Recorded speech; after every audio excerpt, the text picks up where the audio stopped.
বিসমিল্লাহির রহমানির রহিম। খালেদা জিয়া কলেজ প্রাঙ্গণে এই ওয়ার্ড এবং ইউনিয়নের আয়োজিত ইফতার মাহফিল বিএনপির সম্মানিত সভাপতি জনাব রওশন ভাই, উপস্থিত আছেন বিএনপির সিনিয়র সহসভাপতি আমরুল্লাহ কলেজের সুযোগ্য প্রিন্সিপাল জনাব অধ্যক্ষ রইসুদ্দিন পার্শ্ববর্তী ইউনিয়নের চেয়ারম্যান, উপস্থিত কলরোয়া বিএনপির সাধারণ সম্পাদক সাবেক চেয়ারম্যান আব্দুর রকিব মোল্লা,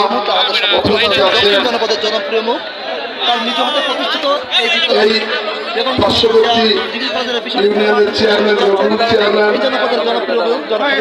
আশরাফ চেয়ারম্যান, বাচ্চু ভাই, তামিম আজাদ মেরিন সহ উপস্থিত আমাদের সাথে সহ আবু বকর সিদ্দিকী, এই কলেজের যিনি মূলত প্রতিষ্ঠাতা, প্রতিষ্ঠা করেছি আমরা, কিন্তু টোটাল প্রতিষ্ঠানকে আলোকিত করেছে আবু বকর সিদ্দিকী, এই আপনাদের এলাকাকে আলোকিত করেছে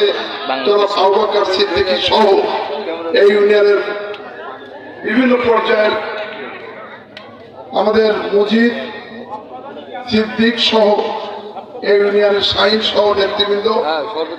সুধী মন্ডলী, আমার সাথে অনেক নেতৃবৃন্দ, সকল নেতৃবৃন্দ, কলরোয়া থানা যুবদল, ছাত্রদল,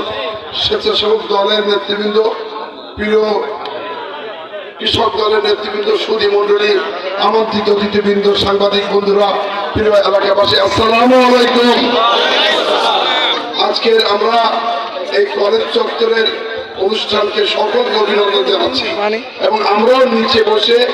একসাথে আপনাদের সাথে ইনশাআল্লাহ ইফতার করবো। এটা আমাদের এবং পাশের দোকানের জন্য ইফতার পায়, এটা নির্দেশনা। আপনারা জানেন যে আমরা একটি 15 বছর দুঃশাসনের মধ্যে দিয়ে আমরা আওয়ামী লীগ ক্ষমতা আসার পরে যে নির্যাতিত হয়েছি, এই নির্যাতিত নিষ্পেষিত বাংলাদেশি আপনারা দেখেছেন 15 বছরের জ্বালা যন্ত্রণার মধ্যে ছিলাম। কেউ ঘরে ঘুমাতে পারেনি, বাড়িতে থাকতে পারেনি এবং আমাদের নেত্রী খালেদা জিয়াকে মিথ্যা সাজা দেওয়া হলো।